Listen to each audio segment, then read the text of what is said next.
agree with you. And the movie does this really unique thing where it creates this impression of a lot of these complicated characters. Where I would say, with the exception of Eduardo Saverin's character, you don't really root for any of them. You know Oh, what I'm saying? None of them are really worth rooting for, and yet they're all really compelling on screen to watch, especially when they have to interact with each other. oh yeah, no, they're very charismatic, and like you just mentioned, like it kept my attention because I was really invested in the fact of their acting abilities and what their performances were commanding of the audience. They were Right. commanding of the audience to say, "Hey, this is talent, and this is not something you're going to bear witness to in every single movie, or even half the movies you might see that year, or even going forward for that matter." Because Yeah. I've seen my fair share of bad movies, um, Yes.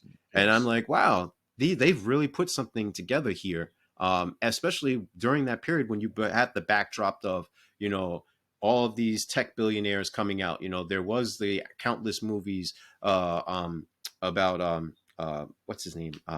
Steve Jobs. Yeah, Steve Jobs at Yeah, the that Steve time, Jobs and show. that Yeah. and the Ashton Kutcher playing that role at one point. Hmm. And you did have also behind the scenes like the divorces of these individuals or their personal lives being in shambles. So the public was clamoring for more and more information about them, trying to understand and gain some type of insight as to how they could be maybe the next tech billionaire, or how could they lose all of these things overnight when they were given so much. Like everyone seems to think that money will eliminate any and every single problem that you will ever experience on the planet.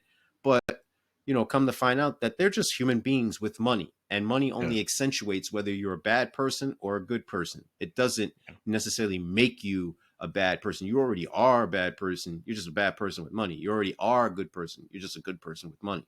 Yeah, money is an amplifier, man. Mm-hmm. And this film, I remember seeing the poster for it, and the poster of it was like Jesse Eisenberg, and I remember it saying, "You don't get to 500 million friends without making a few enemies," right? Yeah. And like one of the things that you really touched on is this film became sort of the blueprint for the idea of like, let's watch a show about how somebody built like this kind of tech company.